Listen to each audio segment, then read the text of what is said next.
आहेत आणि ही गिरणी कामगारांना मुंबईत घर मिळायला हवं अशीच महायुती सरकारची इच्छा आहे। यावर लवकरच निर्णय घेतला जाईल। मात्र काही राजकीय पक्ष याबाबत संभ्रम निर्माण करत असल्याचं मंत्री उदय सामंत यांनी म्हटलं आहे। ते विधिमंडळ परिसरात बातमीदारांच्या प्रश्नाला उत्तर देत होते।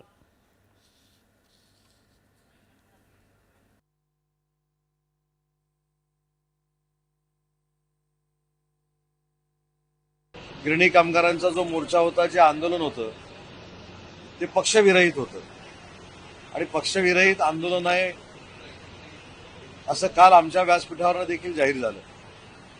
परंतु या निष्पाप लोकांचा राजकीय फायदा घेण्याचा प्रयत्न देखील काल काही लोकांनी केला।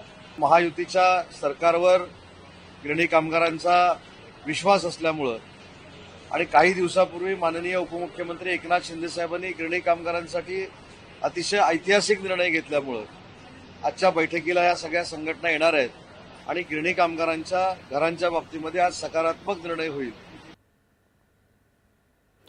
आरोग्य विभागाच्या